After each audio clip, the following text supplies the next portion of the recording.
nós vamos considerar a carga horária final para vocês. O Alessandro ele vai passar um questionário lá no final da delegacia escola.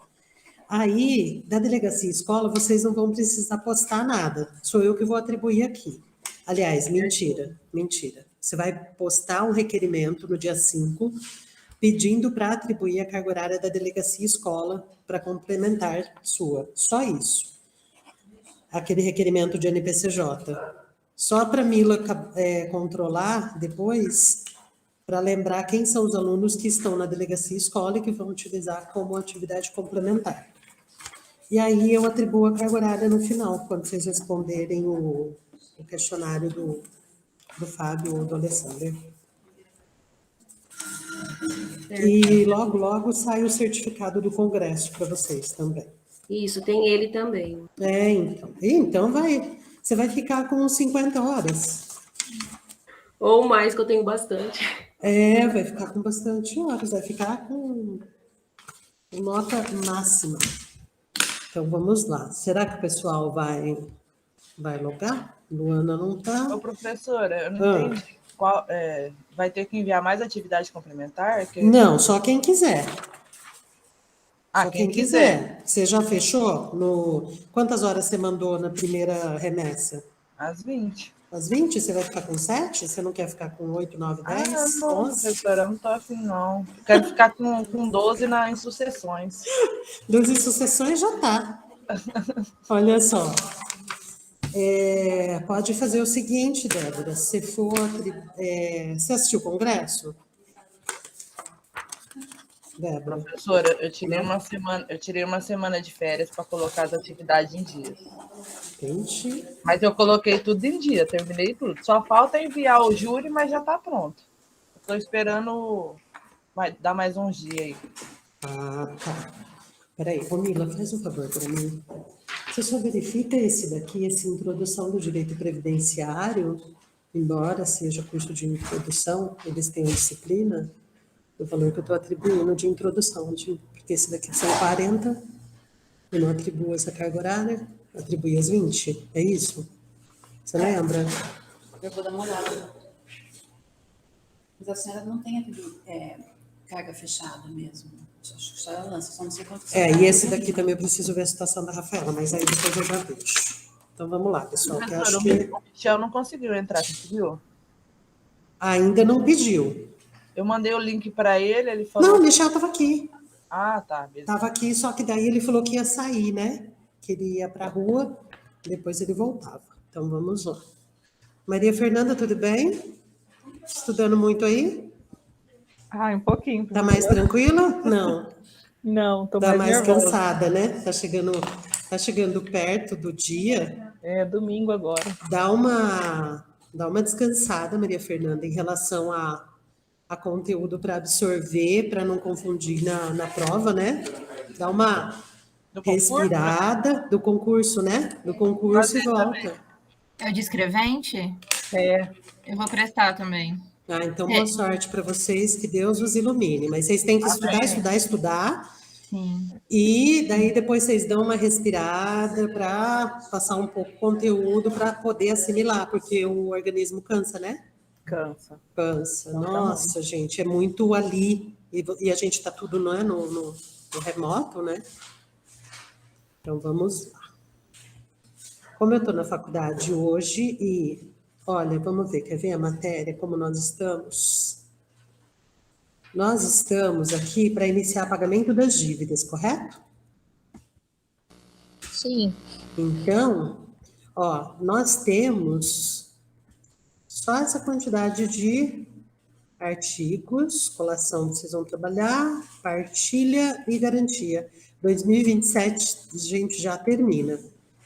Então, nós vamos fazer o seguinte... hoje eu vou separar o trabalho para vocês. Deixa eu só aceitar aqui quem está chegando. E amanhã a gente passa. Então, vamos lá. Vamos passar pagamento das dívidas hoje.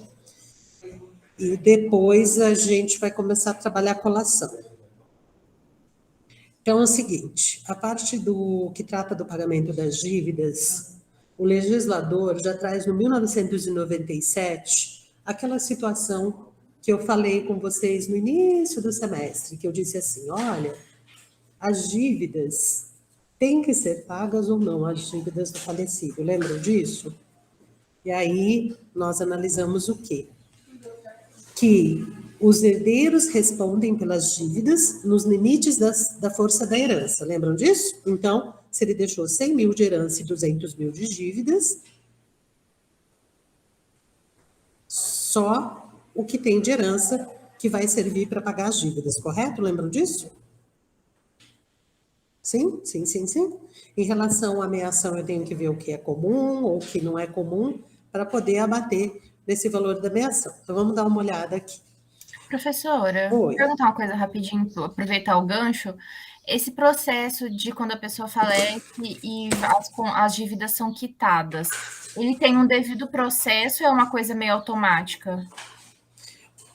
Geralmente o credor, Lorena, ele se habilita no processo de inventário, tá? Para poder cobrar. Sim. Ou ele promove, então é assim, ele vai, muitas vezes ele já promoveu uma ação autônoma em face do falecido.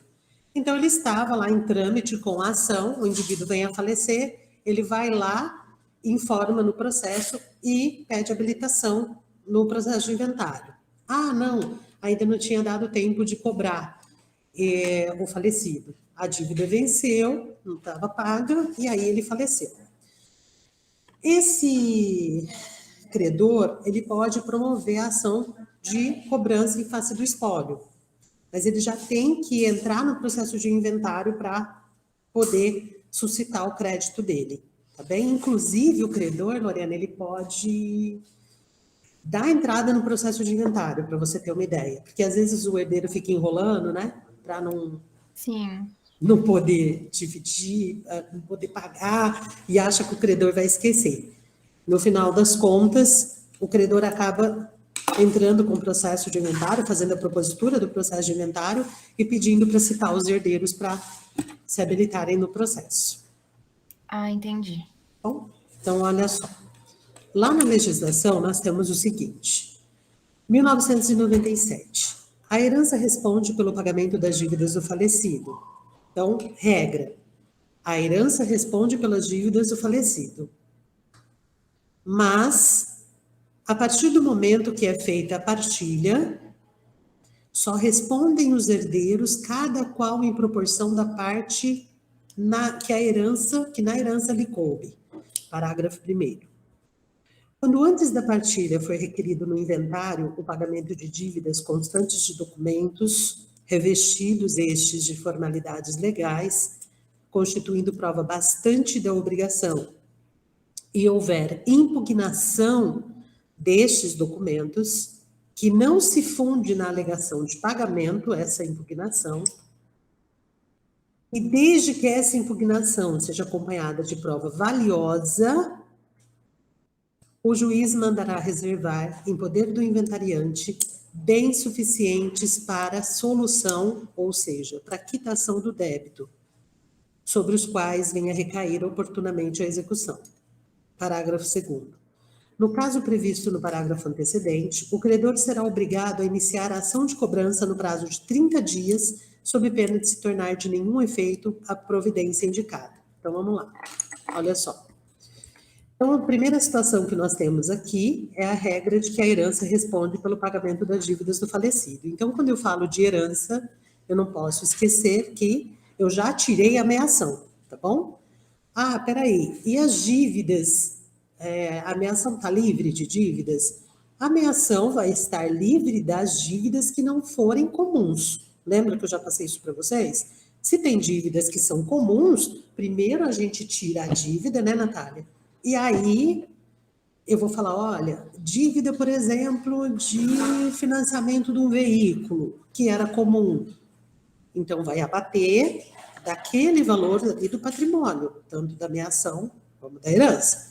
Agora, dívidas que não são comuns, eu vou abater do valor da herança, ok? Então, tiro ameação, herança, parte da herança eu vou fazer o abatimento da dívida e ok. Então, vamos lá.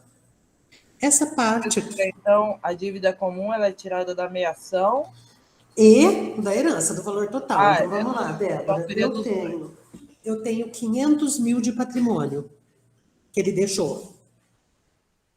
Mas ele deixou também 100 mil reais de dívidas comuns. Tá bom? Então, esses 100 mil é dívida.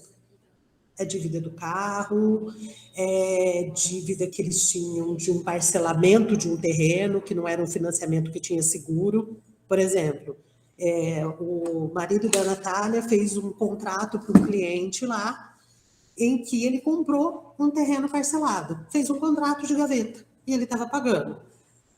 Aí ele falece, deixou essa dívida ainda para pagar, para quitação. Então, o que acontece, Débora? Nesse caso, 100 mil, eu vou abater dos 500, ok? E aí, o restante, eu vou fazer a divisão que tem que ser feita. Então, aqui nessa parte aqui da legislação, olha só. Então, a herança responde, mas depois que for feita a partilha, lembra que eu mostrei o processo de inventário ontem para vocês, que eu falo, peço a homologação da partilha? Lá no finalzinho, depois que eu fiz aquela partilha, lembram ou não? Sim? Depois que eu terminei, que foi homologada essa partilha, os herdeiros vão responder cada qual por sua cota-parte. De qualquer forma, os herdeiros já estão respondendo pela cota-parte dentro do processo. E qual a diferença? É que enquanto o processo de inventário está em andamento, em trâmite, não foi feita a partilha, lembra que a herança é universal, comum, é indivisível até o momento da partilha? Então, até o momento da partilha, o legislador, ele não fala de divisão. É um todo. A partir do momento em que houve a partilha, aí sim, cada qual é detentor de uma cota-parte.